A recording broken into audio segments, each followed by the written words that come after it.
Berita pertama datang dari Semarang, Jawa Tengah. Pemirsa, arus balik Lebaran tahun ini di Pelabuhan Tanjung Emas Semarang mulai ramai penumpang.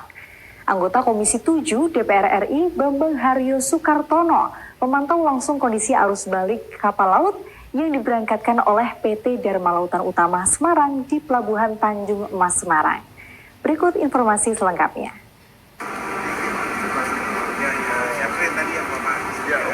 Anggota Komisi 7 DPR RI Bambang Haryo Sukartono memantau langsung kondisi arus balik Lebaran di Pelabuhan Tanjung Emas Semarang.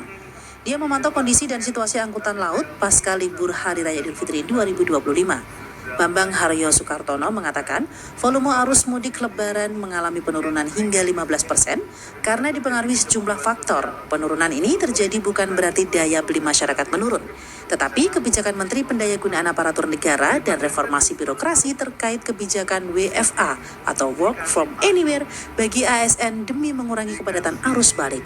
Arus mudik yang mengalami penurunan juga disebabkan langkah Presiden Prabowo Subianto yang mengimbau para pengusaha guna mencairkan uang THR lebih awal dari jadwal biasanya.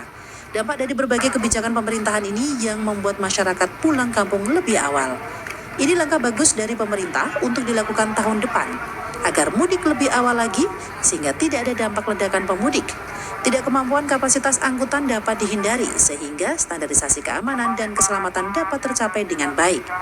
Dia berharap arus balik akan berjalan lancar seperti arus mudik dengan kapal laut pada Lebaran tahun 2025 ini. Pihaknya bersyukur saat ini sudah banyak masyarakat yang mau menggunakan transportasi dengan kapal laut. Sampaikan baik di Surabaya maupun di Semarang kayaknya arus mudik ini mengalami penurunan ya Pak SW. Terjadi penurunan sekitar 15%. 15% ini bukan berarti masyarakat daya belinya menurun, tapi ini lebih ke arah kemarin Pak Menteri juga menghimbau kepada pengusaha untuk bisa melakukan karyawannya WFA, work from anywhere. Jadi bisa bekerja di mana saja. Nah, ini rupanya berhasil. Terus yang kedua, Pak Prabowo Subianto, Pak Presiden juga menghimbau kepada semua pengusaha untuk memberikan THR lebih awal, sehingga pemudik ini bisa mudik jauh lebih awal. Sementara itu, Direktur Operasional dan Usaha PT DLU Rahmatika Ardianto mengatakan adanya sejumlah kendala dalam perjalanan kapal motor, terutama terkait dengan pendangkalan pelabuhan di Kumai, Kalimantan Tengah dan pelabuhan di Pontianak, Kalimantan Barat. Pihaknya berharap ada pengerukan yang intens lagi, sehingga kapal akan lebih sering berlabuh juga demi keselamatan perjalanan. Karena pendangkalan di pelabuhan bisa menyebabkan kapal bagian bawah tergores. Selain itu, juga pengerukan untuk menghindari tabrakan antar kapal. Kendala kami adalah di masalah pendangkalan.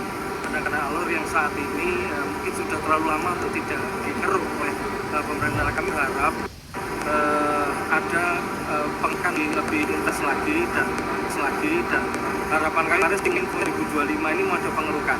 Itu yang kami harapkan sehingga kapal ini bisa lebih bisa sering tripnya kita jalani. Sementara Kepala KSOP Kelas 1 Pelabuhan Tanjung Emas Semarang, Kapten Muhammad Abduh menambahkan, jumlah penumpang arus balik di Pelabuhan Tanjung Emas saat ini sudah ada peningkatan. Diharapkan jadwal perjalanan kapal laut pun lancar, sehingga tidak ada lagi kapal yang kosong dan masyarakat bisa menggunakan transportasi kapal dalam arus balik Lebaran lebih cepat.